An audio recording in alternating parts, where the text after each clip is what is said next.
السلام علیکم ورحمۃ اللہ تعالی وبرکاتہ۔ وعلیکم السلام ورحمۃ اللہ وبرکاتہ۔ الحمد للہ رب العالمین والعاقبۃ للمتقین والصلاۃ والسلام علی سید الانبیاء والمرسلین وعلى آلہ واصحابہ اجمعین، اما بعد فاعوذ باللہ من الشیطان الرجیم، بسم اللہ الرحمن الرحیم۔ الا ان اولیاء اللہ لا خوف علیہم ولا هم يحزنون الذین آمنوا وكانوا يتقون۔ صدق اللہ مولانا العظیم وصدق رسولہ النبی الامین المتین الکریم، ونحن على ذلك لمن الشاہدین والشاکرین والذاکرین والحامدین والحمد للہ رب العالمین۔ آئیے ہم اور آپ اپنے دستور کے مطابق سب سے پہلے حضور سرور کائنات، فخر موجودات، باعث تخلیق کائنات، احمد مجتبی محمد مصطفیٰ صلی اللہ علیہ وسلم کی بارگاہ بے کس پناہ میں درود و سلام کا ہدیہ پیش کریں اور پڑھیں اللہم صلی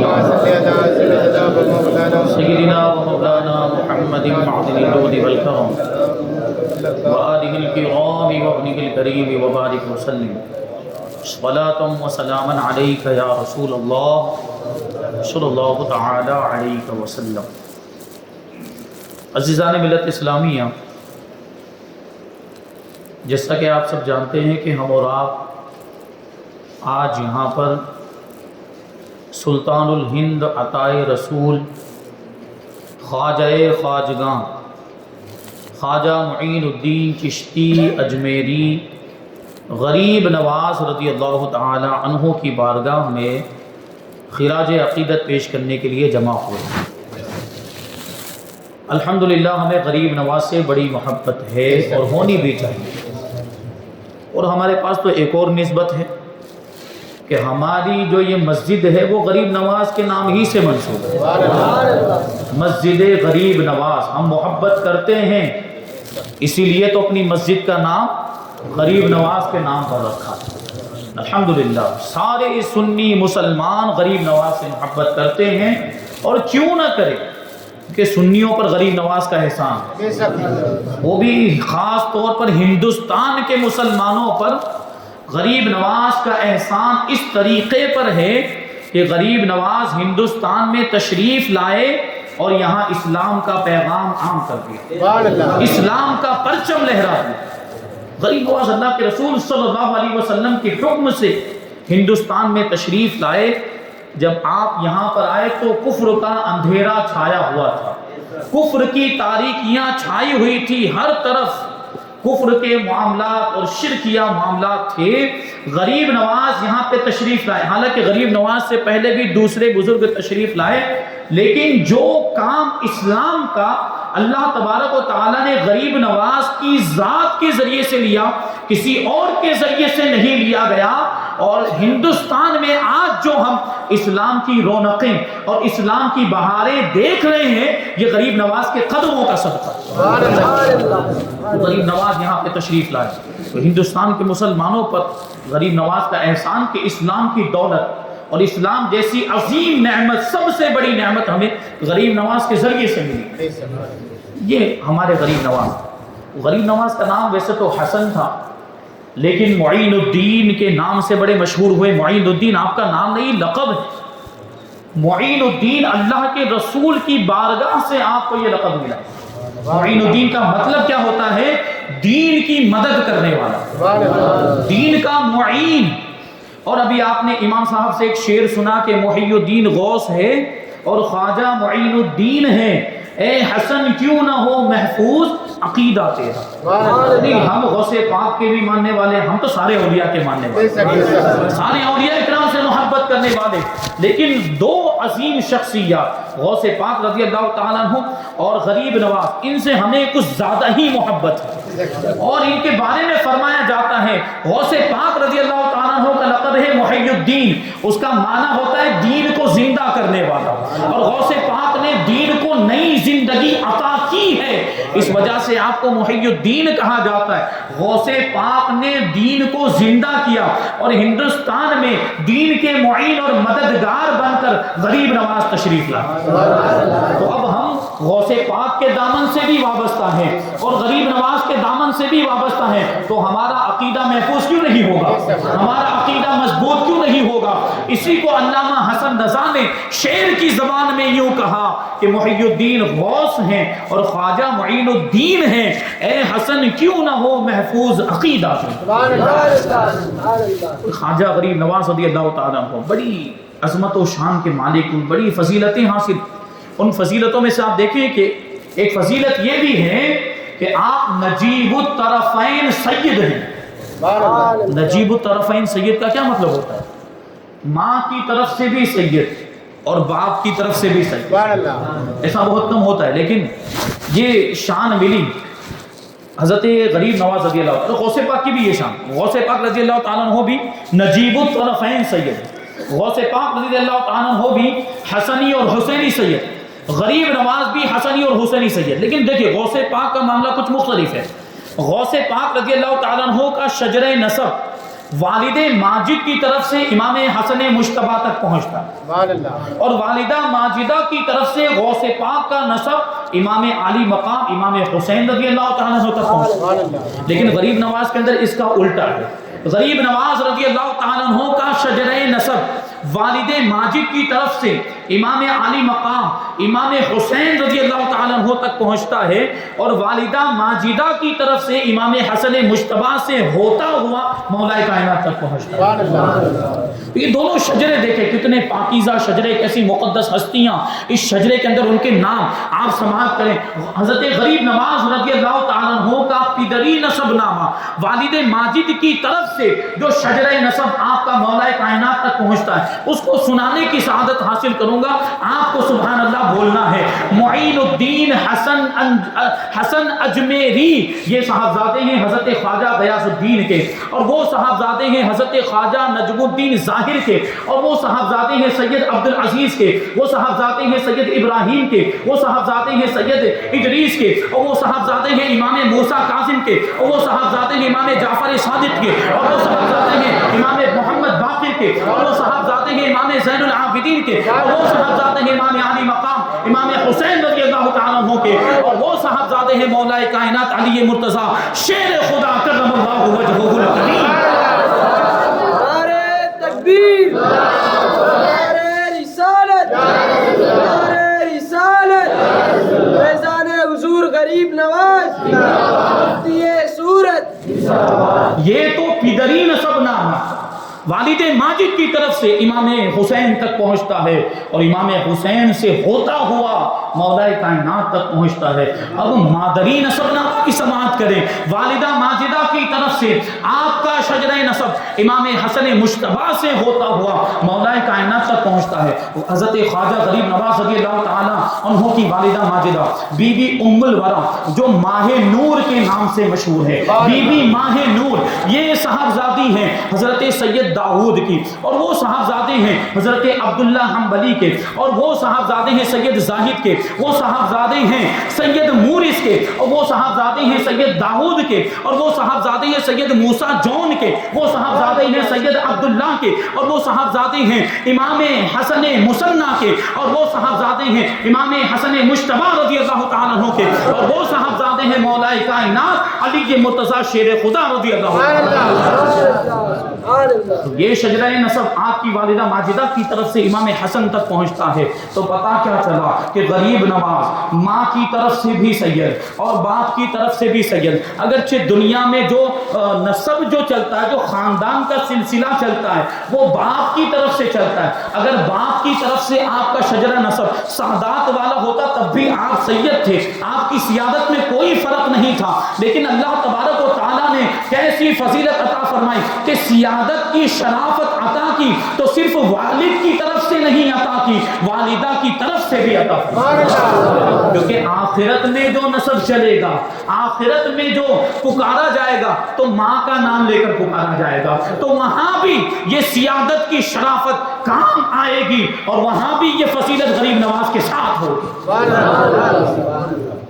اچھا، آپ نے ایک نام سماعت کیا، حضرت غریب نواز رضی اللہ تعالیٰ عنہ کے مادری نسب نامے میں ایک نام آیا ہے حضرت عبداللہ حنبلی رضی اللہ عنہ.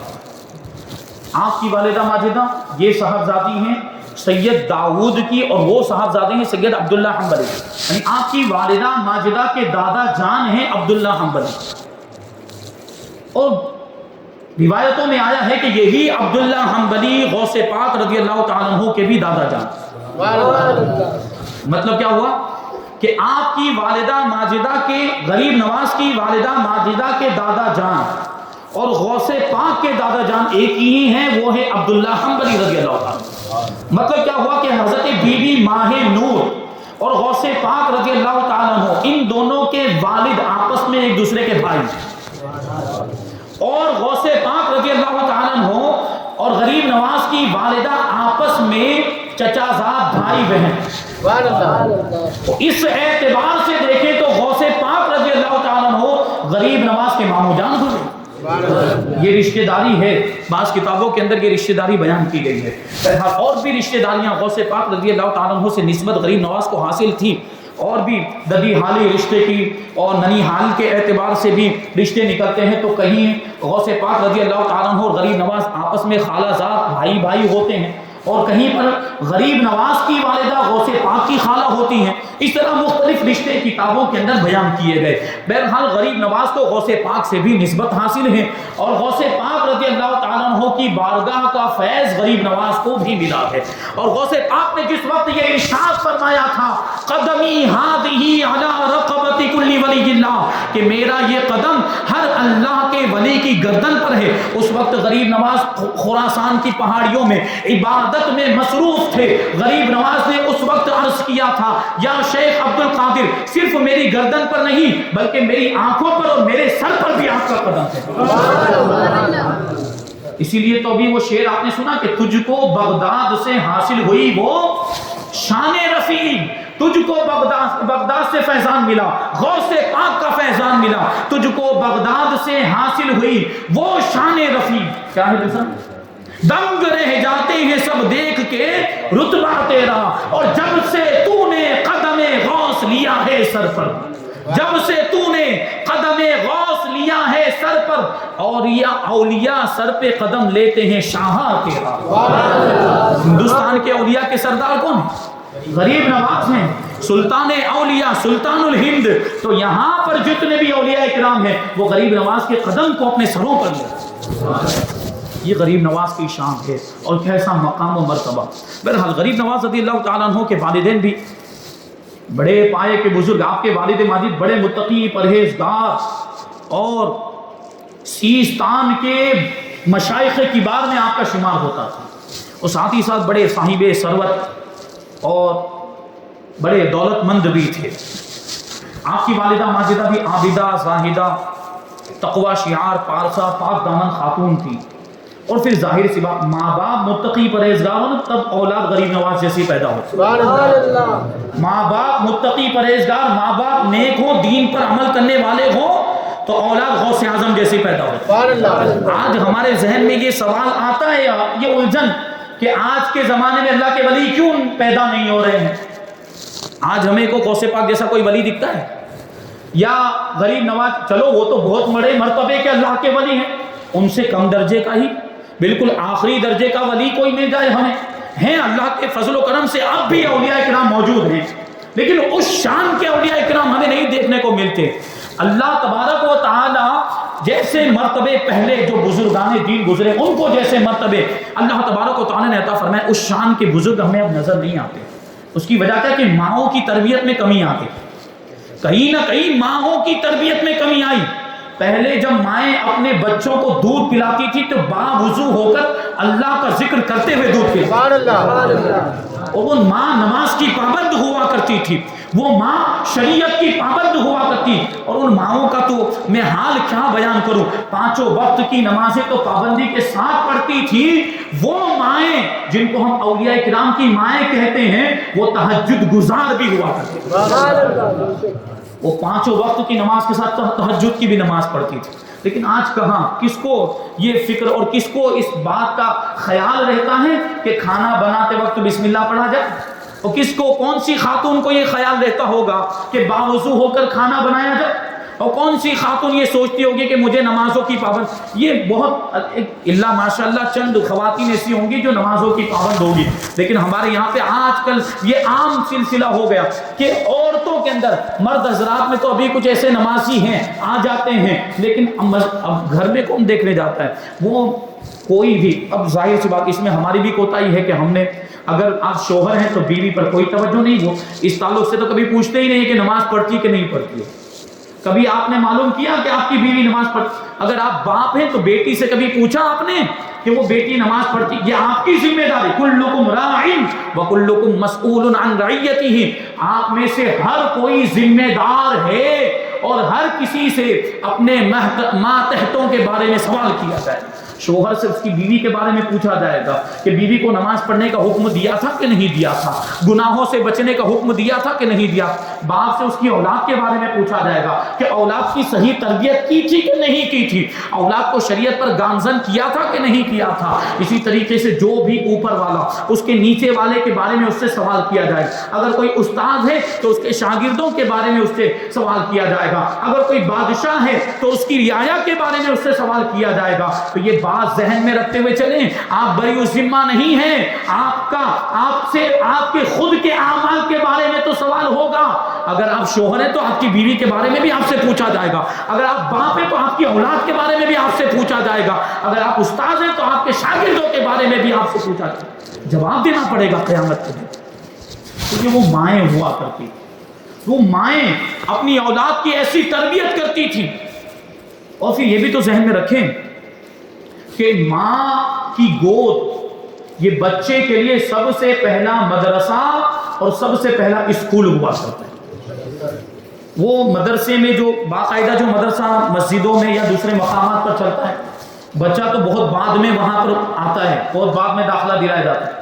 اسکول میں بھی 5 سال کی عمر میں، اب تو پہلے جانے لگے 3 سال 3.5 سال کی عمر میں وہ سینئر جونیئر پتہ نہیں کیا کیا تماشے نکلے ہیں، تو اس میں جانے لگ گئے بچے۔ بہرحال وہ بھی بعد میں جاتا ہے، لیکن سب سے پہلے وہاں سے اسٹارٹنگ ہوتی ہے، کہاں سے؟ ماں کی گود سے۔ وہ اپنی ماں کو دیکھتا ہے بچہ، ماں کو جو کرتا ہوا دیکھتا ویسا وہ کرنے کی کوشش کرتا ہے۔ اور بچے کا جو دل ہوتا ہے وہ کوری سلیٹ کی طرح ہوتا ہے، سلیٹ سمجھ رہے نا، کوری سلیٹ کی طرح ہوتا ہے، اس پر آپ جو بھی لکھ دیں وہ زندگی بھر کے لیے نقش ہو جاتا ہے بچے کے دل۔ یہ تو وجہ بچے کو بچپن میں جو سکھا دیا جائے وہ پوری عمر تک وہ چیز اس کے دماغ میں باقی رہتی ہے۔ تو اگر آپ نے اچھا سکھایا ہوگا تو اچھی باتیں باقی رہیں گی، اگر کچھ غلط باتیں اس نے سیکھ لی ہوگی تو پوری زندگی اس کی زندگی کا حصہ بن کے وہ چیزیں رہ جائیں۔ اور آج ہمارے گھروں کا ماحول آپ دیکھیں، کیا ٹی وی ڈرامے سیریل فلمیں وغیرہ چل رہے، گانے بج رہے ہیں، تو بچہ کیا سیکھے گا؟ وہ حمل کے دوران بھی یہ سب سلسلہ ہوتا ہے، موبائل اب تو آ گیا، موبائل میں یہ سب چیزیں ہو رہی ہے، تو بچہ وہی سب چیز سیکھے گا، اور پھر بچہ بڑا ہو کر ویسا ہی بنے گا جیسے ماں کرتی تھی۔ تو پھر بتائیے اللہ کے ولی کہاں سے پیدا؟ اللہ کے ولی کی تو بات دور، نیک بچے بھی آج کل پیدا نہیں ہو رہے جو نمازی ہو، ماں باپ کے فرما بردار ہو، ماں باپ کا کہاں نہیں مانتے ہیں آج کل۔ بات یہ ماں باپ بڑے ہو گئے بچے تو ماں باپ کی نافرمانی کر رہے ہیں، اور ایسے ایسے معاملات ہمارے سامنے آتے ہیں کہ بیٹے نے باپ کو تھپڑ مار دیا، بیٹا باپ کو گالی دے رہا ہے، بیٹا ماں کو گالی دے رہا ہے، برا بھلا بول رہا ہے، جبکہ ماں باپ کا کتنا اونچا مقام ہے۔ اسلام نے جو ماں باپ کا جو درجہ بتایا ہے اور ماں باپ کی تعظیم کے تعلق سے جو تاکید فرمائی، کسی اور مذہب کے اندر آپ کو نہیں ملے گی۔ یہ اسلام ماں باپ کا ایسا ادب و احترام سکھاتا ہے. لیکن آج ہمارے بچے یہ نافرمان کیوں ہو رہے ہیں؟ تو اس میں ہماری تربیت کا ہی کردار ہے کہ ہم نے ویسی تربیت ہی نہیں کی. ہم نے اگر اسلام کی روشنی میں، اسلام کی تعلیمات کی روشنی میں اپنے بچوں کی تربیت کی ہوتی تو آج بچہ آپ کے سامنے آواز اونچی کر کے بات نہیں کرتا. آج بچہ ماں باپ پر ہاتھ نہیں اٹھاتا اور ماں باپ کو برا بھلا نہیں کہتا، گالیاں نہیں دیتا. اس انداز میں تربیت کرنے کی ضرورت. آج جو تعویذ لینے کے لیے پہنچ جاتے ہیں، پھر بیٹا ہمارا کہا نہیں مانتا، حضرت کوئی تعویذ دے دیجیے کہ ہماری بات مانے، ہماری اطاعت کرے. لیکن جب تربیت کرنی تھی، جب اس کی پرورش کرنی تھی، تب آپ کہاں چلے گئے تھے؟ پرورش آپ نے اسلام کی روشنی میں کی ہوتی. بچے کو اگر آپ نے سکھایا ہوتا کہ تمہارا ہر کام شریعت کے مطابق ہونا چاہیے، تو شریعت اس کو یہ بھی تو سکھاتی کہ ماں باپ کا ادب و احترام کرنا چاہیے. اگر یہ سکھایا ہوتا تو وہ آپ کا ادب و احترام کرتا. لیکن ہم نے تو کچھ سکھایا ہی نہیں. ہمیں خود کچھ نہیں آتا تو بچوں کو کیا سکھائیں گے؟ یہ حقیقت، کڑوی حقیقت ہے، برا لگے تو لگے، لیکن یہ حقیقت ہے. ہمیں خود اسلام کے بارے میں معلومات نہیں، ہمیں خود شریعت کے احکام نہیں معلوم، تو اپنے بچوں کو کیا سکھائیں؟ تو کیا ضرورت کس بات کی؟ ضرورت اس بات کی کہ پہلے ہم خود سیکھیں، پہلے ہم خود اسلام کی تعلیم حاصل کریں، پھر اپنے بچوں کو سکھائیں اور اپنے بچوں کو علماء سے قریب کریں. علماء کی محفلوں میں، علماء کی صحبت میں اٹھنے بیٹھنے والا بنائیں، کیونکہ یہ علماء کی صحبت ہے جو بچے کی نجات کا ذریعہ بن سکتی ہے. اگر ہم چاہتے ہیں کہ ہمارے بچے نجات پا جائیں، ان کا ایمان سلامت رہے، علماء سے ان کا رابطہ مضبوط کروائیں، کیونکہ علماء ہی اسلام کی صحیح تعلیم دیتے ہیں، اسلام کا صحیح پیغام لوگوں تک پہنچاتے ہیں. تو ضرورت ہے علماء سے قریب کریں اپنے بچوں کو. یہ جو دور ہے بڑا فتنے والا دور، اور اس کے بعد جو زمان آئے گا، دن جیسے گزرتے جائیں گے اور فتنے آئیں گے. ایمان بچانا بڑا مشکل ہو جائے گا، کیونکہ اللہ کے رسول صادق و مصدوق نے ارشاد فرمایا، جو کبھی جھوٹ نہیں بولتے تھے، ان کا فرمان ہے کہ ایک زمانہ ایسا آئے گا کہ ایمان بچانا اتنا مشکل ہو جائے گا جیسے ہاتھ میں انگارہ لینا. تو ہمیں اپنے بچوں کے ایمان کی فکر کرنی کہ نہیں کرنی، اس انداز میں ان کی تربیت بھی کرنی پڑے گی. غریب نواز کی زندگی سے ہمیں یہ سبق ملتا ہے. بہرحال تو یہ اللہ والے تو ان کی ماؤں کا، ان کو جو مقام و مرتبہ ملا ہے، ان کو جو بزرگی ملی، اس کے اندر کہیں نہ کہیں ان کی ماؤں کا بہت اہم کردار، ان کی تربیت کا اہم رول ہے، تب یہ مقام و مرتبہ. غریب نواز کے والد ماجد کا انتقال ہوا بچپن میں، چھوٹے سے تھے غریب نواز، 15 سال کی عمر. 15 سال کی آپ کی عمر تھی کہ آپ کے والد ماجد کا اکثر اولیاء کرام کی زندگی آپ دیکھیں کہ والد ماجد کا انتقال بچپن میں ہی ہو گیا. باقی کی جو تربیت کی ہے وہ ماؤں نے کی. غریب نواز رضی اللہ تعالیٰ عنہ کو ترکے میں، وراثت میں ایک باغ ملا اور ایک پنچکی ملی تھی، اور اسی کے ذریعے سے گزر بسر چل رہا تھا. باغ کی نگہبانی کرتے تھے، درختوں کو، پودوں کو پانی پلایا کرتے تھے، اور اسی سے جو کچھ بھی آمدنی ہوتی اپنی زندگی گزارتے. آپ کی زندگی میں جو کایا پلٹ کا واقعہ آیا ہے، جس کی وجہ سے آپ کی زندگی میں نمایاں تبدیلی آئی، وہ حضرت ابراہیم قندوزی رحمۃ اللہ تعالی علیہ کا واقعہ ہے. ایک مجذوب بزرگ ہیں، بڑا مشہور واقعہ آپ نے سنا ہوگا کہ اس باغ میں تشریف لائے، غریب نواز رضی اللہ تعالیٰ عنہ نے بڑا ادب و احترام کیا، عقیدت کے ساتھ بٹھایا اور انگور کا خوشہ حضرت ابراہیم قندوزی کی بارگاہ میں پیش کیا، دست بوسی کی، سلام عرض کیا، یہ سارے معاملات. تو غریب نواز کی یہ جو ادب و احترام کا جو طریقہ تھا ان کو بڑا پسند آیا. تو انہوں نے دیکھیں درویشوں کے معاملات ہوتے، یہ مجذوب کے معاملات، انہوں نے اپنی جیب میں سے روٹی کا ایک ٹکڑا نکالا اور ایک روایت کے مطابق کھلی نکالی. کھلی مطلب وہ تیل وغیرہ جو چیزیں ہوتی ہیں ان میں سے اگر تیل نکال دیا جائے تو وہ جو سوکھا حصہ بچتا ہے اس کو کھلی کہا جاتا ہے.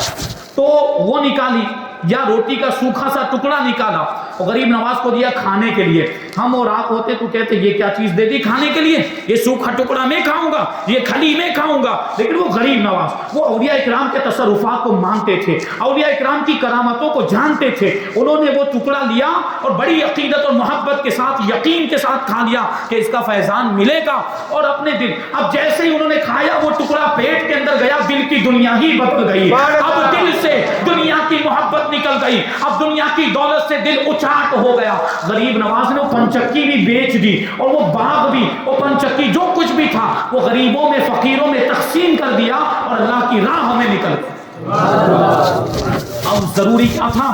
اب اگر روحانیت کے اعتبار سے اونچا مرتبہ حاصل کرنا چاہتے ہیں تو علم حاصل کرنا پڑے گا. پہلے شریعت کا علم، پہلے ظاہری علم حاصل کرنا پڑے گا، پھر باطنی علم، پھر روحانیت کا علم. اس لیے دیکھیں غریب نواز رضی اللہ تعالیٰ عنہ نے پہلے ظاہری علوم حاصل کیے، پہلے شریعت کا علم حاصل کیا. سمرقند گئے، وہاں پہ مولانا شرف الدین کا مدرسہ بڑا ہی مشہور و معروف تھا، اس مدرسے میں داخلہ لیا. پہل غریب نواز نے پورا قرآن مجید حفظ کیا ہے، پھر باقی کتابیں بھی پڑھی اور باقی علوم بھی حاصل کیے. لیکن جیسے جیسے آگے بڑھتے جاتے تھے، جیسے جیسے پڑھتے جاتے تھے، تعلیم حاصل کرتے جاتے تھے، علم کی پیاس شدت اختیار کرتی جاتی تھی. یہ پیاس بجھنے کا نام نہیں لے رہی تھی. تو سمرقند سے سفر کر کے غریب نواز بخارا تشریف لائے، کیونکہ یہ اس زمانے میں بغداد، سمرقند، بخارا یہ جو ہے علم کے بڑے بڑے مرکز مانے جاتے تھے، اور وہاں پہ بڑے بڑے علماء اور مشائخ موجود تھے. غریب نواز بخارا تشریف لائے، مولانا حسام الدین کی بارگاہ میں آئے اور ان کی بارگاہ میں زانوِ تلمذ طے کیا، ان کی شاگردی میں داخل ہوئے اور ان کے یہاں رہ کر بھی چند سالوں تک تعلیم حاصل کی. یہاں تک کہ غریب نواز یہ دونوں شہروں سمرقند و بخارا میں جو تعلیم حاصل کی، یہ پورا زمانہ اگر ملایا جائے تو 5 سال کا عرصہ بنتا ہے. 5 سال کے عرصے میں غریب نواز نے اس زمانے میں جتنے علوم رائج تھے سارے علوم کی تعلیم حاصل کی اور فارغ التحصیل ہو. تو یہ تو ظاہری علوم، لیکن جو اصل منزل تھی وہ روحانیت کی منزل تھی، اور اصل جو منزل اللہ تبارک و تعالی کی معرفت. اب اس کے لیے تو کسی پیر کامل کی ضرورت تھی، کسی ایسے طبیب حاذق کی ضرورت تھی جو درد دل کی دوا کر سکے. تو غریب نواز پیر کامل کی تلاش میں نکلے، پیر کامل کی تلاش میں نکلے. غریب نواز نے پہلے تو مدینہ منورہ کا قصد کیا تھا، لیکن بغداد پہنچ. مختلف روایتیں ہیں، ایک روایت کے مطابق نیشاپور میں پیر و مرشد سے ملاقات ہوئی تھی، اور ایک روایت کے مطابق آپ کی ملاقات آپ کے پیر و مرشد حضرت خواجہ عثمان ہارونی رضی اللہ تعالیٰ عنہ سے بغداد شریف مسجد جنید میں. غریب نواز رضی اللہ تعالیٰ عنہ پیر و مرشد کی بارگاہ میں پہنچے، اور ایسا معلوم ہوتا تھا کہ پیر و مرشد پہلے ہی سے انتظار کر رہے ہیں. غریب نواز رضی اللہ تعالیٰ عنہ خود بیان کرتے ہیں کہ میں پیر و مرشد کی بارگاہ میں بہت بڑے بڑے مشائخ موجود، آپ کی خدمت میں بڑے بڑے اولیاء کرام موجود. پیر و مرشد نے مجھے دیکھا، ارشاد فرمائے وضو کرو، میں نے وضو کیا. ارشاد فرمایا 2 رکعت نماز ادا کرو، میں نے 2 رکعت نماز ادا کی. ارشاد فرمایا کہ 21 مرتبہ درود شریف پڑھو، میں نے 21 مرتبہ درود شریف پڑھا. پھر سورہ اخلاص پڑھنے کے لیے کہا، پھر کہا کہ آپ کو ہم مرید بناتے ہیں. پھر کھڑے ہوئے حضرت خواجہ عثمان ہارونی رضی اللہ تعالیٰ عنہ، اور غریب نواز فرماتے ہیں کہ میرے پیر و مرشد نے میرا ہاتھ پکڑا اور ارشاد فرمایا آؤ ہم تمہیں خدا تک پہنچا دوں، آؤ میں تمہیں خدا تک پہنچا دوں. اتنا کہا، پھر اپنی جو کلائے چہار ترکی تھی وہ اتاری اور میرے سر پر پہنا دی، اور پھر ارشاد فرمایا کہ ہماری خانقاہ کا یہ معمول ہے کہ ایک شبانہ روز یعنی ایک رات دن تک عبادت و ریاضت کروائی جاتی ہے، اس لیے تمہیں 24 گھنٹے تک عبادت و ریاضت کرنی پڑے گی. غریب نواز کہتے کہ میں عبادت میں مشغول ہو گیا، میں ذکر و فکر میں مشغول ہو گیا. ایک رات دن تک میں نے اللہ تعالیٰ کی عبادت کی نفل نمازیں پڑھتا رہا. دوسرے دن صبح میں پیر و مرشد کی بارگاہ میں حاضر ہوا، پیر و مرشد کی خدمت میں حاضر ہوا، تو حضرت خواجہ عثمان ہارونی رضی اللہ تعالیٰ عنہ نے مجھے قریب بلایا اور ارشاد فرمایا آسمان کی طرف دیکھو. میں نے آسمان کی طرف دیکھا، پوچھا کیا نظر آ رہا ہے؟ کیا دیکھتے ہو؟ میں نے عرض کیا عرش اعظم نظر آ رہا ہے. پھر فرمایا زمین کی طرف دیکھو، میں نے زمین کی طرف دیکھا. حضرت نے پوچھا کیا نظر آ رہا ہے؟ میں نے کہا تحت الثری تک نظر آ رہا ہے. ساتوں زمین کے نیچے جو جگہ ہے اس کو تحت الثری کہا جاتا ہے. یہ دیکھیں پیر و مرشد کی نظر کہ ایک نظر ڈالی ساتوں آسمان کے اوپر عرش اعظم نظر آنے لگ گیا، اور ایک نظر ڈالی ساتوں زمینوں کے نیچے تحت الثری نظر آنے لگ گیا. یہ اولیاء کرام کی نگاہیں ہوتی ہیں، یہ اولیاء کرام کی نظریں، ان کے اندر اتنا پاور ہوا کرتا ہے. اب سوچیں کہ کیا ہمارے دل کے خیالات کو نہیں جانتے ہوں گے؟ کیا غریب نواز ہم یہاں بیٹھے ہیں، ہم نے جو ان کی یاد میں یہ جو محفل سجائی، کیا ہماری اس محفل کو ملاحظہ نہیں فرماتے؟ ہمارا یقین ہے، ہمارا عقیدہ ہے، غریب نواز اجمیر میں تشریف رکھتے ہوئے سورت کی باڈولی علاقے میں ہونے والی غریب نواز کی اس محفل کو ضرور ملاحظہ فرماتے، ان کا فیضان جاری بھی ہوتا ہے. یہ اولیاء کرام کی شان ہے۔ تو پھر کیا ہوا؟ پھر کہتے ہیں کہ میرے پیر و مرشد نے مجھے 1000 مرتبہ سورہ اخلاص پڑھنے کا حکم دیا، میں نے 1000 مرتبہ سورہ اخلاص پڑھی، اور پھر میرے پیر و مرشد نے مجھے اوپر کی طرف دیکھنے کے لیے کہا اور کہا کہ کیا نظر آ رہا ہے؟ تو میں نے دیکھا، میں نے عرض کیا کہ اب میری نگاہ حجاب عظمت تک پہنچ رہی ہے۔ اللہ تبارک و تعالیٰ کے عظمت و جلال کا جو حجاب ہے، جو پردہ ہے، وہاں تک نظر پہنچا دی ہے خواجہ عثمان ہارون غریب نواز۔ خواجہ عثمان ہارونی نے غریب نواز کی نظر وہاں تک پہنچا دی۔ اب پھر کیا یہیں پر بس نہیں، پھر کیا ہوا؟ پھر کہتے ہیں کہ آنکھیں بند کرو۔ غریب نواز کہتے ہیں میں نے آنکھیں بند کی، پھر ارشاد فرمایا آنکھیں کھولو۔ میں نے آنکھیں کھولی تو اپنی انگلیاں میری آنکھوں کے قریب کر کے ارشاد فرماتے ہیں اب دیکھو اب کیا نظر آ رہا ہے؟ یہ اللہ کے ولیوں کے انداز، یہ انداز ان کے نرالے ہوا، ان کی ادائیں نرالی ہوا کرتی ہے۔ حضرت خواجہ عثمان ہارونی نے غریب نواز کے سامنے اپنی انگلیوں کو کیا ان کی آنکھوں کے سامنے اور کہا آنکھیں کھولو اور اب بتاؤ کہ اب کیا نظر آتا ہے، اب کیا دیکھتے ہو؟ غریب نواز کہتے ہیں کہ 18,000 عالم کو دیکھ رہا ہوں۔ 18,000 عالم۔ پھر پیر و مرشد نے حکم دیا دیکھو وہ سامنے اینٹ اس کو اٹھاؤ، اس کے نیچے سے جو بھی نکلے وہ غریبوں میں مسکینوں میں تقسیم کر دو۔ غریب نواز کہتے ہیں میں نے وہ اینٹ اٹھائی، اس کے نیچے سے مٹھی بھر دینار نکلے، میں وہ دینار لے کر گیا اور غریبوں میں تقسیم کر دی۔ اور اس طریقے سے غریب نواز رضی اللہ تعالیٰ عنہ حضرت خواجہ عثمان ہارونی کے حلقہ ارادت میں داخل ہوئے۔ یہ ہارونی کہاں کہہ دیا جاتا ہے؟ حقیقت میں یہ ہارون ہے، نیشاپور کا ایک علاقہ جو ہارون کا نام یہ جگہ کی طرف منسوب ہے یہ ہارون، لیکن جب زبان زد ہو چکا ہے اور کثرت استعمال کی وجہ سے ہارونی لوگ بولنے لگ گئے، وہ بھی کوئی اس کو ناجائز تو نہیں کہہ سکتے، لیکن اصل جو تلفظ ہے وہ ہے ہارونی۔ کیا تلفظ ہے؟ ہارونی اس کا جو تلفظ ہے۔ تو دیکھیں پیر و مرشد کی بارگاہ میں غریب نواز نے تقریباً 20 سال گزارے، 20 سال تک حضرت خواجہ عثمان ہارونی کی بارگاہ میں رہے اور روحانی فیض حاصل کیا۔ اور غریب نواز رضی اللہ تعالیٰ عنہ ایک بات یاد آ گئی تو عرض کروں پھر آگے بڑھیں گے۔ غریب نواز کو ہم کیا کہتے ہیں؟ چشتی، معین الدین اجمیری چشتی۔ اور آپ کے ذہن میں بھی یہ بات ہوگی کہ سلسلہ چشتیہ غریب نواز سے چلا ہے، سلسلہ چشتیہ کے بانی غریب نواز ہیں، ایسا نہیں ہے۔ سلسلہ چشتیہ کے بانی غریب نواز نہیں ہے۔ سب سے پہلے چشتی اگر کسی کو کہا گیا تو وہ حضرت خواجہ ابو اسحاق شامی چشتی رحمۃ اللہ تعالی علیہ۔ اس کا میں واقعہ آپ کو بتاؤں۔ حضرت خواجہ ابو اسحاق تو ملک شام کے رہنے والے تھے، اس لیے ان کو شامی کہا جاتا ہے۔ وہ اپنے پیر و مرشد حضرت خواجہ ممشاد علو دیوری رحمۃ اللہ تعالی کی بارگاہ میں حاضر ہوئے، مرید بننے کے لیے فیض حاصل کیا۔ تو آپ کے پیر و مرشد حضرت خواجہ ممشاد دیوری نے پوچھا تمہارا نام کیا ہے؟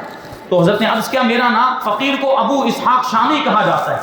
تو آپ کے پیر و مرشد نے فرمایا کہ آج کے بعد تمہیں ابو اسحاق چشتی کہا جائے گا، ابو اسحاق چشتی کہا جائے گا۔ اور یہ کیسے ہوا؟ یہ چشت یہ کوئی دوسری چیز، یہ ایک علاقے کا نام، چشت جو ہے یہ ایک جگہ کا نام۔ یہ جگہ افغانستان کے اندر موجود ہے۔ افغانستان میں ایک شہر ہے ہرات، اس سے تقریباً 30 کوس کے فاصلے پر 90-95 کلومیٹر کے فاصلے پر یہ جگہ موجود ہے جس کو چشت کہا جاتا ہے۔ تو یہ نسبت وہاں سے آئی۔ غریب نواز تو وہاں پیدا نہیں ہوئے تھے، غریب نواز تو سیستان یا سجستان میں پیدا ہوئے تھے جو ایران کے اندر، اس کا کچھ حصہ ایران میں اور کچھ حصہ افغانستان میں، وہ خراسان کے قریب ہے، وہ وہاں پر غریب نواز پیدا ہوئے۔ اور نہ ہی غریب نواز کی وفات چشت میں ہوئی، غریب نواز کی وفات ہم سب جانتے کہاں پر ہوئی؟ اجمیر شریف میں، مزار پاک وہیں پر ہے۔ تو چشت سے ویسے غریب نواز کو نسبت نہیں تھی، یہ بزرگوں کی نسبت۔ ہاں سفر کرتے ہوئے جب سیر و سیاحت پر نکلے تھے تو اسی سفر میں کچھ دنوں کے لیے آپ وہ مقام چشت میں ٹھہرے، وہاں پر قیام کیا، بزرگوں کی بارگاہ سے فیض حاصل کیا، لیکن وہ آپ کا وطن نہیں تھا۔ سب سے پہلے چشتی کس کو کہا گیا؟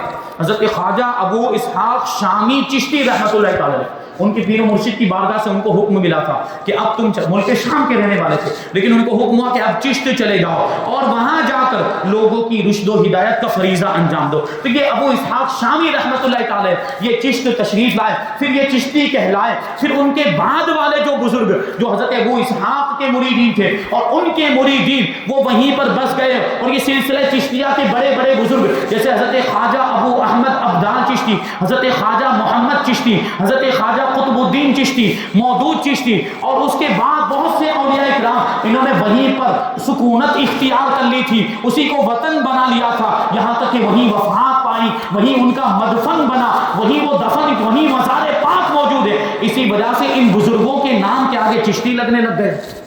اب یہ سلسلہ چلا، اب یہ سلسلہ آگے کب پہنچا، یہاں تک کہ خواجہ عثمان ہارونی تک، تو وہ بھی چشتی کہلاتے تھے، اور پھر ان کے مرید حضرت خواجہ معین الدین چشتی، اور ان کی نسبت کی وجہ سے غریب نواز بھی اپنے نام کے ساتھ چشتی لکھا کر سکتے۔ ہاں یہ کہا جا سکتا ہے کہ ہندوستان میں سلسلہ چشتیہ کو فروغ اگر کسی ذات کے ذریعے سے ملا ہے تو وہ غریب نواز ہے۔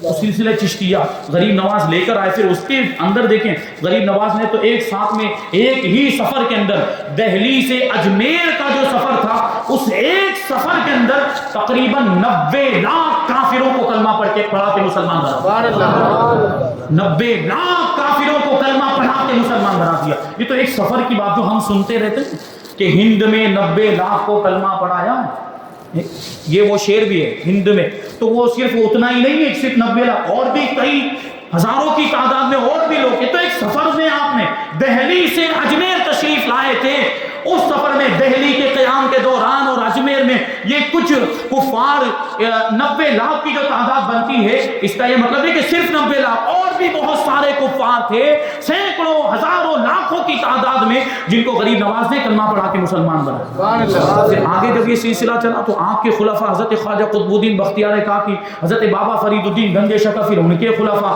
حضرت بابا حضرت صابر پاک اور حضرت خواجہ نظام الدین اولیاء خواجہ بندہ نواز، حضرت روشن چراغ دہلوی، یہ سارے بزرگوں کے ذریعے سے پورے ہندوستان میں اسلام پھیل گیا اور اسلام کا پرچم پورے ہندوستان میں لہرانے لگا۔ سلسلہ چشتیہ کے بزرگوں کا ہندوستان کے مسلمانوں پر بہت بڑا احسان ہے۔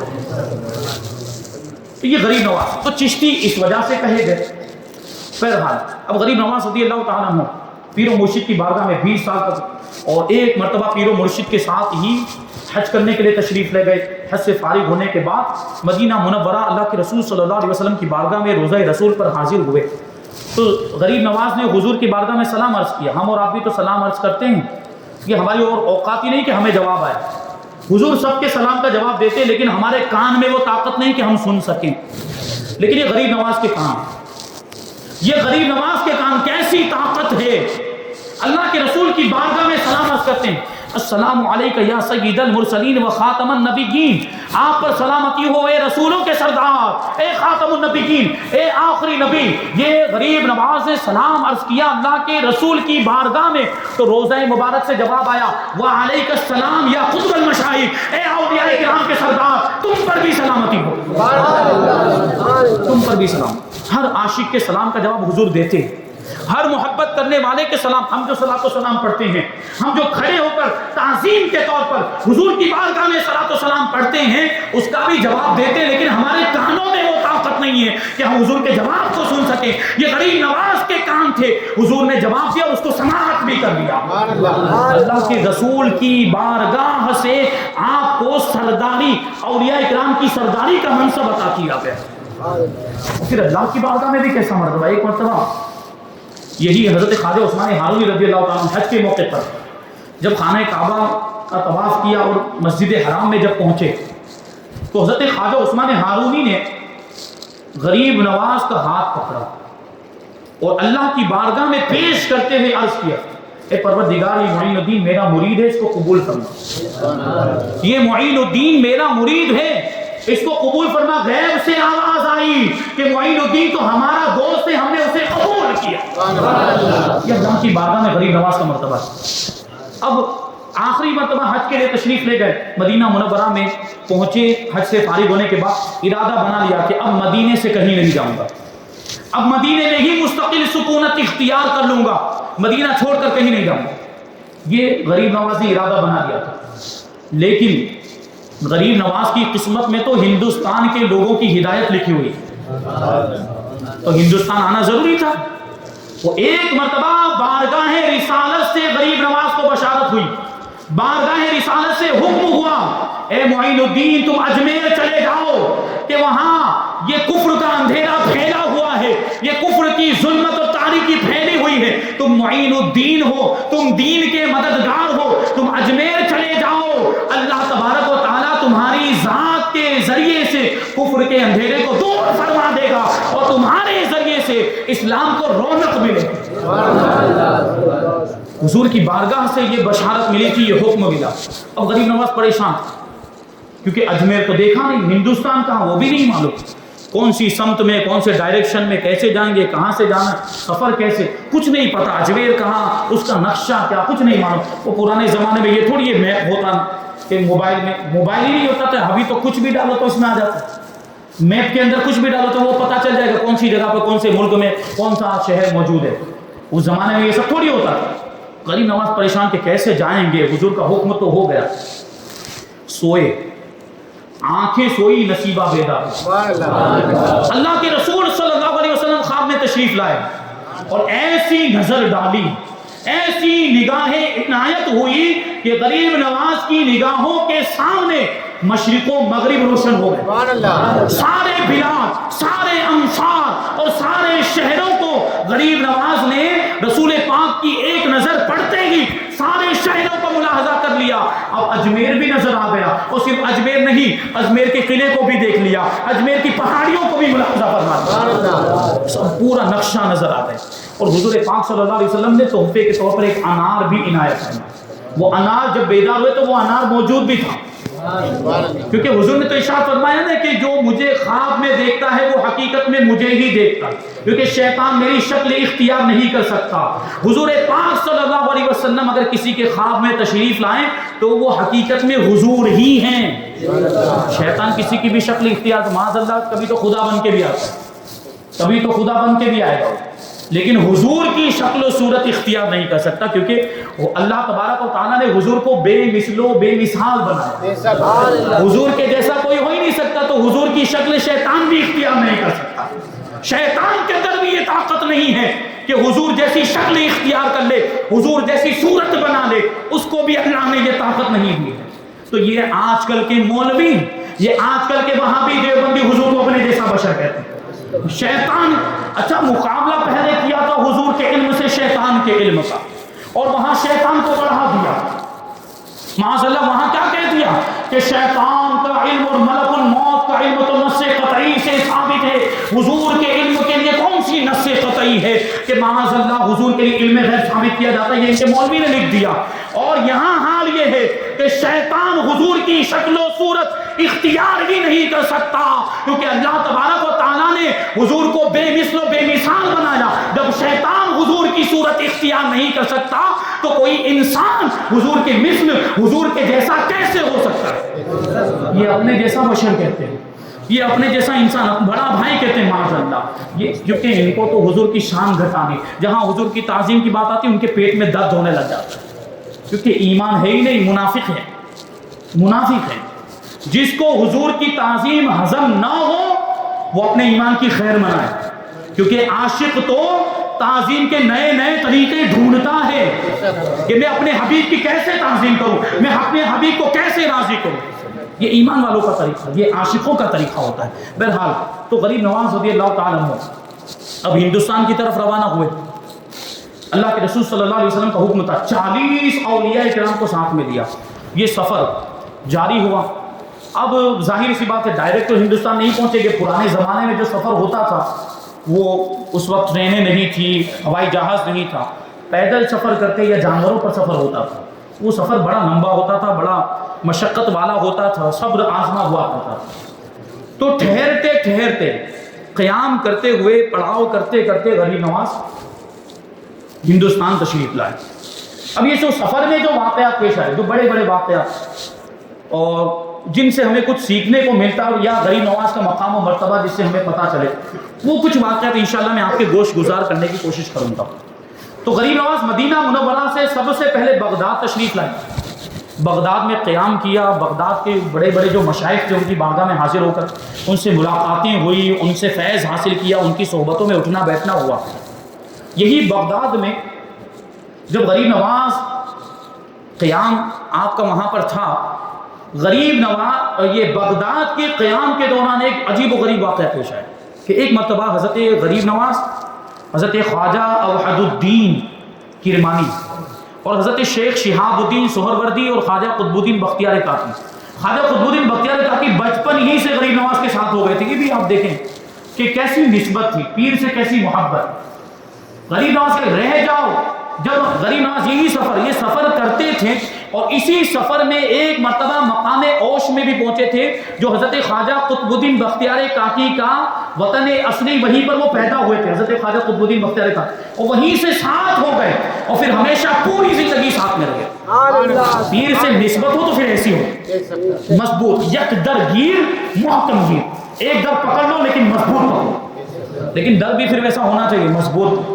پیر بھی اگر بنانا ہو تو پیر کامل ہونا چاہیے، جامع شرعی پیر ہونا چاہیے، جو اعلیٰ حضرت نے جو شرطیں بیان کی وہ شرطیں اس کے اندر ہونی چاہیے۔ سب سے پہلے تو سنی صحیح العقیدہ ہو، دوسرے نمبر پر کہ فاسق معلن نہ، یعنی کھلا گناہ کبیرہ نہ کرتا ہو، وہ خود گناہ کرتا اپنے پیروں کی رہنمائی کیا کرے گا، تو فاسق معلن نہیں ہونا چاہیے۔ تیسرے نمبر پر کہ اتنا علم رکھتا ہو کہ کتابوں سے مسائل نکال کر اپنے مریدوں کو بتا سکے، کیونکہ مرشد کا مطلب ہی ہوتا ہے رہنمائی کرنے والا۔ علم نہیں ہوگا تو مریدین کی رہنمائی کہاں سے کرے گا، تو علم ہونا بھی ضروری۔ اور چوتھی جو شرط ہے وہ یہ ہے کہ اس کا سلسلہ حضور تک متصل ہونا چاہیے، جڑا ہوا ہونا چاہیے، حضور تک پہنچتا ہو اور بیچ میں کہیں پر انقطاع نہ ہو، کہیں وہ سلسلہ ٹوٹتا نہ ہو۔ یہ چار شرطیں اگر کسی کے اندر دیکھیں تو آپ اس کے مرید بن سکتے ہیں۔ تو غریب نواز رضی اللہ تعالیٰ عنہ اب ہندوستان سے جب سفر پہ بغداد شریف میں تھے تو بغداد شریف میں یہ چاروں بزرگ بیٹھے، حضرت خواجہ اوحد الدین، حضرت شیخ شہاب الدین سہروردی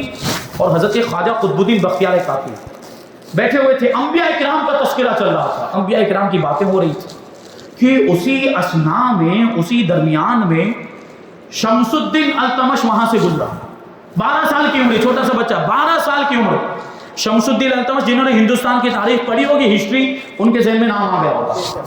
شمس الدین التمش بغداد کا واقعہ ہے، بغداد کہاں، ابھی ہندوستان کہاں، عراق میں ہے بغداد۔ اب وہ شمس الدین التمش ان بزرگوں کے سامنے سے گزرا، بزرگوں کی نظر شمس الدین التمش پر پڑی، اس کے ہاتھ میں پیالہ تھا، وہ پیالہ لے کر کہیں جا رہا تھا۔ تو خواجہ غریب نواز رضی اللہ تعالیٰ عنہ نے جب شمس الدین التمش کو دیکھا، 12 سال کی عمر، اسی وقت ارشاد فرمایا کہ جب تک اللہ تبارک و تعالیٰ اس بچے کو دہلی کا سلطان نہیں بنائے گا اسے دنیا سے نہیں اٹھائے گا۔ وہیں سے بشارت دے دی تھی، وہ 12 سال کی عمر میں بڑا ہو کے بننے والا ہے بادشاہ، وہ کب آئے گا، بادشاہ بنے گا، پہلے تو وہاں کا بادشاہ بنے گا نا، پھر یہاں آئے گا لشکر لے کر، یہاں جنگ ہوگی، جیتے گا تو دہلی کا بادشاہ بنے۔ کتنے بات کی بات ہے، فیوچر کا واقعہ، مستقبل کا واقعہ غریب نواز نے بغداد میں بیٹھے ہوئے ہی ارشاد فرما دیا۔ جب اس امت کے ایک ولی کے علم غیب کا یہ عالم ہے تو جس کے وہ امتی ہیں اس نبی کے علم غیب کا عالم کیا ہوگا، اس نبی کے علم غیب کا عالم کیا ہوگا۔ یہ شان ہے ہمارے خواجہ کی۔ اب وہاں سے روانہ ہوئے، بغداد سے روانہ ہوئے، 586 ہجری میں روانہ ہوئے۔ غریب نواز کی ولادت جو ہوئی ہے وہ 530 میں یا 537 میں ہوئی ہے ہجری، 537 ہجری میں ہوئی غریب نواز، اور 627 ہجری میں آپ کا وصال ہوا۔ غریب نواز وہاں سے 586 ہجری میں روانہ ہوئے اور سفر کرتے ہوئے غریب نواز رضی اللہ تعالیٰ عنہ ایک علاقے میں پہنچے، بخارا پہنچے۔ بخارا اس وقت علم کا مرکز تھا، بخارا میں بھی یہاں پہ قیام فرمایا اور بزرگوں سے، مشائخ سے ملاقات ہوئی۔ ایک اللہ کے ولی سے ملاقات ہوئی، ان کا عجیب واقعہ تھا، ایک مرد کامل اللہ کے ولی۔ غریب نواز ان کی بارگاہ میں پہنچے تو کیا دیکھا کہ وہ عبادت میں مصروف تھے، لیکن دوسری جو عجیب و غریب چیز تھی وہ یہ تھی کہ ان کی آنکھوں کی بینائی ختم ہو چکی تھی، آنکھوں کی روشنی جا چکی تھی۔ تو غریب نواز رضی اللہ تعالیٰ نے ان سے پوچھا کہ یہ آپ کی بینائی کیسے چلی گئی، قوت بصارت کیسے چلی گئی، آنکھوں کی روشنی کیسے چلی گئی؟ انہوں نے جو بات فرمائی ہم سب کے لیے یہ تعزیانہ عبرت ہے۔ انہوں نے ارشاد فرمایا، وہ جو بزرگ تھے جو مرد کامل، وہ کہتے کہ میں ریاضت و مجاہدہ کرتا تھا، میں راہ سلوک پر گامزن تھا، اللہ کی معرفت حاصل کرنے کے لیے میں کوشش کر رہا تھا، میں محنت کر رہا تھا، اور میرا مرتبہ اتنا اونچا ہو گیا تھا کہ اللہ تبارک و تعالیٰ کی عظمت و جلال کا جو پردہ ہے، اس کی وحدانیت کا جو پردہ ہے، وہاں تک میری نظر پڑنی شروع ہو گئی تھی۔ اتنا اونچا مرتبہ ہو گیا تھا، اتنی اوپر تک میری نظر اللہ تبارک و تعالیٰ کی عظمت و جلال کے پردے اور عظمت و جلال کے حجاب تک میری نظر پڑنی شروع ہو گئی تھی۔ لیکن ایک دن ایسا ہوا کہ کسی غیر پر میری نظر پڑ گئی، کسی مخلوق پر میری نظر پڑ گئی، تو غیب سے آواز آئی کہ ہماری محبت کا دعویٰ کرتا ہے، ہم سے محبت کا دعویٰ کرتا ہے، اور غیر کو دیکھتا ہے، ہم سے محبت کا دعویٰ کرتا ہے، ہماری محبت کا مدعی ہے اور غیر کو دیکھتا ہے۔ وہ بزرگ فرماتے ہیں کہ جب غیب کی یہ آواز میں نے سنی، میں اتنا شرمندہ ہوا، اتنی ندامت ہوئی، میں نے اللہ کی بارگاہ میں عرض کیا، اے پروردگار، جو آنکھ کسی غیر کو دیکھے، جو آنکھ دوست کے علاوہ کسی اور کو دیکھے، جو آنکھ محبوب کے علاوہ کسی کو دیکھے، وہ آنکھ اندھی ہو جائے۔ ابھی میرا جملہ پورا بھی نہیں ہوا تھا، میری آنکھوں کی بینائی ختم ہو گئی۔ یہ اللہ والے کہ اللہ کے جلووں میں کیسے کھو جایا کرتے کہ اللہ کے سوا ساری چیزوں سے، سارے رشتوں سے، سارے تعلقات سے پھر وہ بے نیاز ہو جاتے تھے، پھر ان کو کسی چیز سے مطلب نہیں ہوتا۔ بہرحال غریب نواز یہاں سے روانہ ہوئے تو سفر کرتے ہوئے بہت سارے علاقوں کا سفر کیا، چشت بھی گئے، خرقان بھی گئے، اور پھر جوہنا ایک علاقے کا نام کرمان بھی گئے، اور استر آباد بھی گئے، اس کے بعد تبریز، اصفہان اور ہرات وغیرہ کا سفر طے کرتے ہوئے غریب نواز سبزہ وار میں پہنچے۔ سبزہ وار یہ افغانستان کا ایک علاقہ ہے۔ سبزہ وار کا یہاں جو حاکم تھا، یہاں کا جو بادشاہ تھا، اس کا نام تھا یادگار محمد، لیکن وہ بڑا ہی متعصب شیعہ تھا، بڑا متشدد شیعہ تھا، بدترین شیعہ۔ اور اس کی شیعیت کا عالم یہ تھا، اس کی رافضیت کا عالم یہ تھا کہ اس کی حدود سلطنت میں، اس کی قلمرو میں، جہاں تک اس کا دائرہ اختیار تھا، اس میں اگر کوئی اپنے بچے کا نام ابو بکر، عمر یا عثمان رکھ لیتا تو یہ اس کو قتل کر دیتا تھا۔ اتنا بدترین قسم کا وہ شیعہ تھا۔ اس کا شہر کے باہر ایک باغ تھا، بڑا خوبصورت باغ تھا۔ غریب نواز رضی اللہ تعالیٰ عنہ اس باغ میں تشریف لے گئے، وہیں پر قیام فرمائے، ہوش بھی تھا، وہیں غسل بھی فرمایا، وضو اور غسل کے ساتھ پھر عبادت میں مصروف ہو گئے۔ اللہ والوں کی تو شان یہی ہوتی ہے کہ کہیں بھی چلے جائیں اللہ کی عبادت سے کبھی غافل نہیں ہوتے۔ اب یہ جو یادگار محمد جو تھا، جس کا وہ باغ تھا، بڑا بدتمیز، بڑا بد اخلاق تھا، کسی کا لحاظ نہ کرنے والا، وہ ٹہلتے ٹہلتے تفریح کرتے ہوئے، چہل قدمی کرتے ہوئے اپنے باغ میں آئے تو اس نے دیکھا کہ ایک درویش ہے، ایک فقیر ہے، میرے باغ میں آ گیا، اور اس نے میرے باغ میں آنے کے بعد میرا حوض کا پانی بھی استعمال کر لیا، وضو کرنے جو ہے نماز پڑھنے میں مصروف ہو گیا، عبادت میں مصروف ہو گیا۔ وہ یادگار محمد آیا اور غریب نواز کو تکلیف پہنچانے کے ارادے سے آگے بڑھا۔ وہ غصہ ہو گیا ان کو دیکھ کر اور تکلیف پہنچانے کے ارادے سے آگے بڑھا۔ غریب نواز نے اس پر ایک نظر ڈالی، غریب نواز نے اس پر ایک پاؤں کانپنے لگ گئے۔ غریب نواز کی جیسے ہی نگاہ پڑی، اس کے پاؤں کانپنے لگ گئے، یہاں تک کہ بے ہوش ہو کر زمین پر گر گئے۔ کہ اللہ کے ولیوں کی نگاہوں میں یہ تاثیر ہوتی ہے۔ ہم جو شعر پڑھتے ہیں، نگاہ ولی میں وہ تاثیر دیکھی، بڑا مشہور شعر، آپ کو بھی یاد ہوگا۔ نگاہ ولی میں وہ تاثیر دیکھی، بدلتی ہزاروں کی تقدیر دیکھی۔ یہ یادگار محمد کیسا بدترین شیعہ تھا، سوچیں آپ کہ وہ کسی کا نام ابو بکر، عمر یا عثمان ہو، اس کے جو نام رکھتا تھا اس کو قتل کر دیتا، اتنا بدترین شیعہ تھا۔ اب یہاں خواجہ کی نظر پڑ گئی، خواجہ کی نگاہ پڑ گئی، وہ بے ہوش ہو گیا۔ غریب نواز نے اس کے چہرے پر پانی چھڑکا، اس کے چہرے پر پانی مارا، ہوش میں آیا، لیکن ہوش میں آیا، اس کی آنکھیں تو کھلی، دل کی دنیا میں تبدیل ہو چکی تھی، دل کی کیفیت تبدیل ہو چکی تھی۔ فوراً اس نے اپنے جو غلط عقیدہ تھا، اس غلط عقیدے سے توبہ کی، جو عقیدے کا فساد تھا، جو عقیدے کی خرابی تھی، وہ دور ہو چکی تھی۔ غریب نواز کی نظر کا یہ کرشمہ تھا اور آپ کی یہ کرامت تھی، فوراً توبہ کر کے آپ کے دامن سے وابستہ ہو گیا، آپ کے مریدین میں شامل ہو گیا۔ آپ جب سوچیں آپ کہ کسی علاقے کا حاکم ابھی توبہ کر چکا ہے تو اس کا کیا اثر ہوگا۔ لوگوں کو جب پتا چلا کہ یادگار محمد توبہ کر چکا ہے اور غریب نواز کے مریدین میں شامل ہو گیا، لوگ جوک در جوک آنے لگے، اور غریب نواز کی قدم بوسی کرنے لگے اور حلقہ ارادت میں شامل ہونے لگے. ایک ہی دن کے اندر ہزاروں لوگوں نے توبہ کی اور غریب نواز کے مریدین میں شامل ہوئے. اب یہ جو یادگار محمد جو کسی وقت میں کتنا بدترین شیعہ تھا، سوچیں اب یہ غریب نواز کا مرید بن چکا. چند دنوں تک غریب نواز جب تک وہاں پر رہے، غریب نواز کی بارگاہ میں رہتا تربیت حاصل کرتا رہا اور ظاہری باطنی علوم حاصل کیے. اور غریب نواز جب وہاں سے رخصت ہونے لگے تو غریب نواز نے اس کو خلافت بھی عطا فرمائی. غریب نواز نے یادگار محمد کو اپنا جانشین بنایا اور وہاں کے لوگوں کی رشد و ہدایت کی ذمہ داری اس کو سونپی. اب آپ سوچیں کہ ابھی تک جو شیعہ تھا اور ابھی تک جو ظاہری طور پر بادشاہ تھا، اب وہ سبزہ وار کے لوگوں کا روحانی بادشاہ بھی بن چکا تھا. یہ غریب نواز کی نگاہ.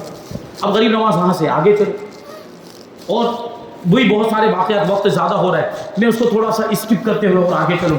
غریب نواز رضی اللہ تعالیٰ وہاں سے بلخ پہنچے. بلخ میں بھی ایک شخص کا جو حکیم ضیاء الدین نام کا بہت بڑا وہ فلسفے کا ماہر تھا اور حکمت و فلسفہ پر اس کو بڑا ناز تھا. غریب نواز کی برکت سے اس نے بھی توبہ کی. وہ تصوف کا انکار کرتا تھا اور اولیاء کرام کے تصرفات کا انکار کرتا. وہ تصوف سے بھی نفرت کرتا تھا، اہل تصوف سے بھی نفرت کرتا. لیکن غریب نواز کی نگاہوں کی برکت سے اس نے بھی توبہ کر لی. پھر غریب نواز ہوتے ہوتے سمرقند پہنچے. سمرقند میں بڑا عجیب و غریب واقعہ پیش آیا. سمرقند میں حضرت خواجہ ابو اللیث سمرقندی رحمۃ اللہ تعالیٰ علیہ کے مکان کے قریب، حضرت ابو اللیث بہت بڑے محدث اور بہت بڑے فقیہ گزرے ہیں، ان کے مکان کے قریب میں ایک مسجد تعمیر ہو رہی تھی. اب ایک شخص اسی علاقے کا رہنے والا، اس کو اعتراض تھا کہ یہ جو مسجد جو تعمیر ہو رہی ہے اس کی جو سمت قبلہ ہے وہ درست نہیں ہے، وہ جو دیوار قبلہ جو بنائی جا رہی ہے صحیح نہیں ہے، قبلے کی جانب جس طرح ہونی چاہیے اس طرح نہیں. اس کو جو ہے کہ اس تعلق سے اطمینان نہیں تھا، وہ اعتراض کر. اب لوگ اس کو سمجھا رہے ہیں،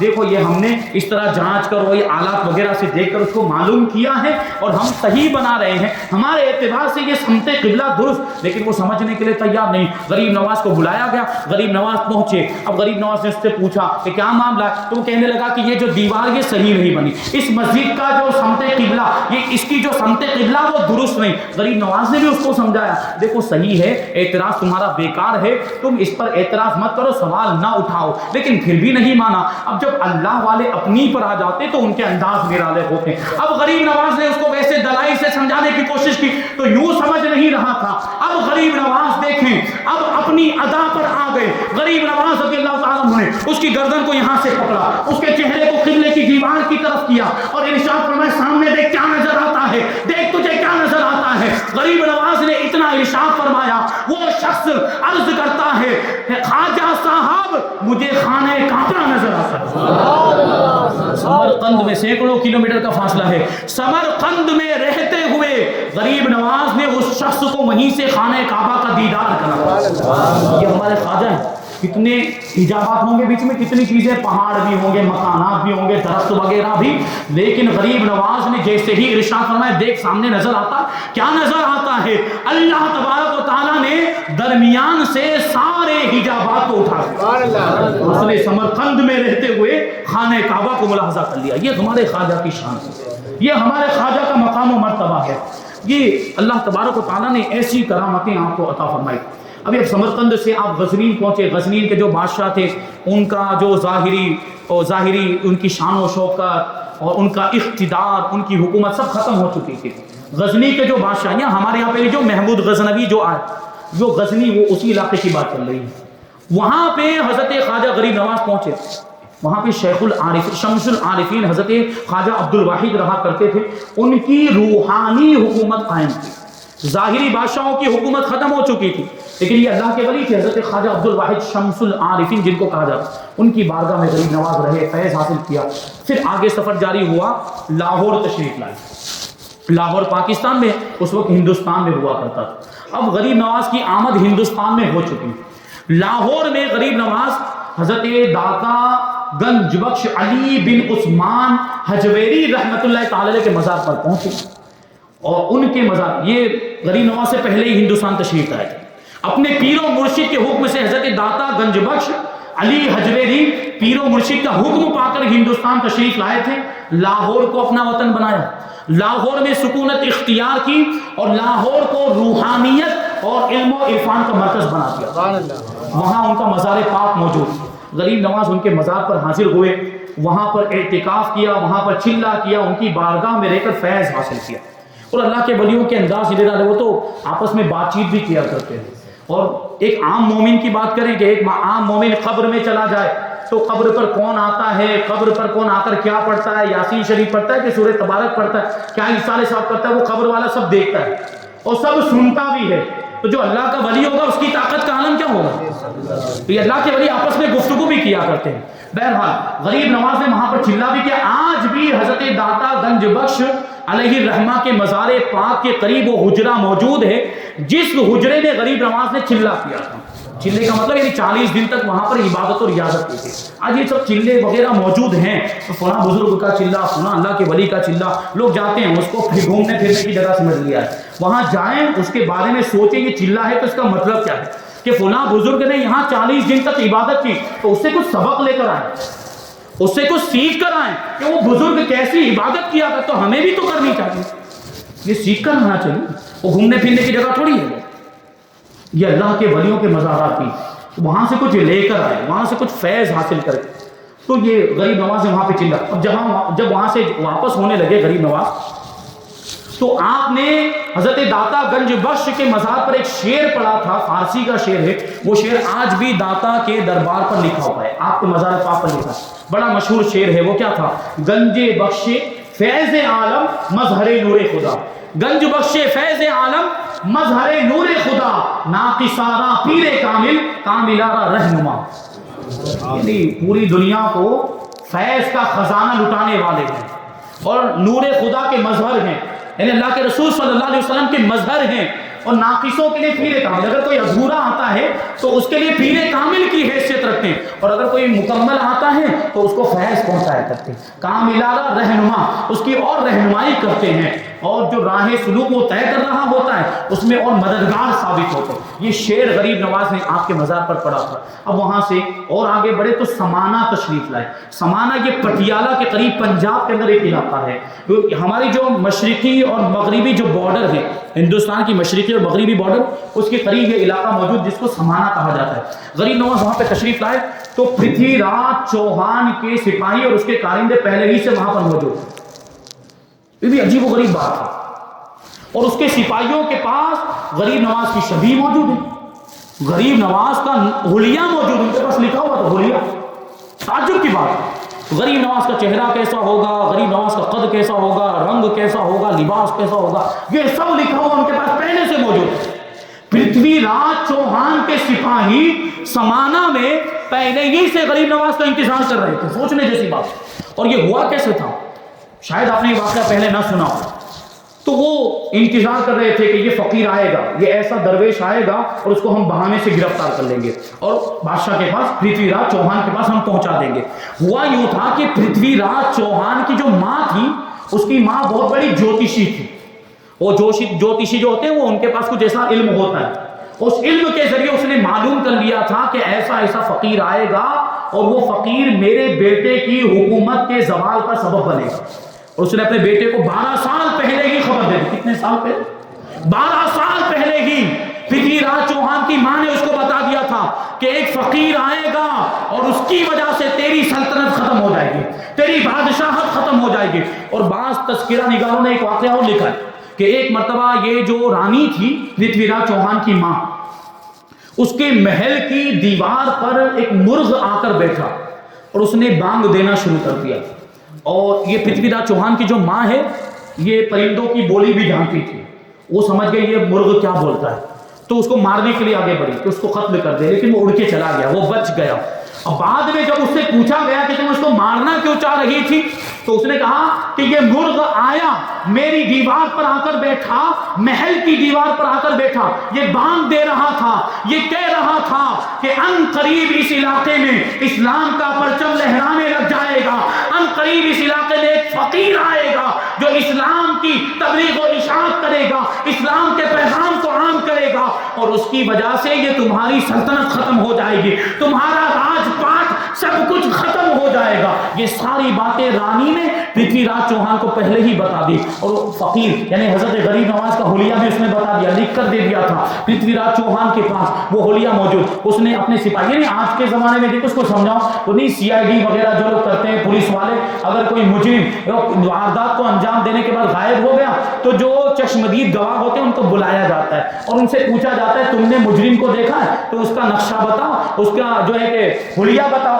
کہ وہ کیسا تھا، اس کی ناک کیسی تھی، اس کی آنکھیں کیسی، اس کے ہونٹ کیسے، اس کے کان کیسے تھے، وہ کیسا دکھتا تھا، یہ اس کا اسکیچ بنوایا جاتا ہے اور اس اسکیچ کے ذریعے سے پھر اس کو تلاش کیا جاتا ہے، اس کو ڈھونڈا جاتا ہے۔ یہاں مجرمین کی بات ہے، ہم تو اللہ کے ولی کی بات کر رہے ہیں، ہم تو غریب نواز کی بات کر رہے ہیں، اور غریب نواز یہاں پہ مجرم نہیں بن کے آئے تھے، اسلام کے داعی بن کر آئے تھے، اسلام کا پیغام لے کر آئے تھے۔ بہرحال وہ اپنے اعتبار سے جو بھی سوچے، پرتھوی راج چوہان نے یہ سوچا ہوگا کہ میری حکومت کے لیے خطرہ ہے، اس لیے وہ اس نے فرمان جاری کر دیا تھا کہ ایسا کوئی بھی فقیر دکھے اس کو گرفتار کر کے میرے پاس پہنچا دیا جائے۔ اب غریب نواز جب سمانا پہنچے تو سمانا کے اندر یہ پرتھوی راج چوہان کے سپاہی پہلے ہی سے غریب نواز کا حلیہ لے کر بیٹھے، اور جیسے ہی غریب نواز کے چہرے پر نظر پڑی فوراً پہچان گئے یہ تو وہی فقیر، یہ تو وہی درویش، تو پہنچے اور بالکل وہ مخلص بن کے اور عقیدت مند بن کے وہ کہ ہم آپ کے بہت خیر خواہ ہیں، ہم آپ کے بہت ہمدرد ہیں، آپ کے بھلا چاہنے والے، آپ کے کہنے لگے کہ آپ مسافر معلوم ہوتے ہیں، بزرگ ہیں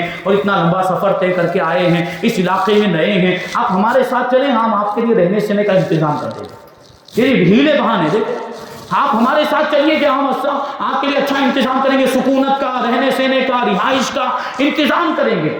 اب غریب نواز رضی اللہ تعالیٰ عنہ نے مراقبہ فرمایا، فوراً ان کی بات کا اعتماد نہیں کیا، کیونکہ کفار ہے، کفار کبھی بھی مسلمانوں کے ہمدرد نہیں ہوتے۔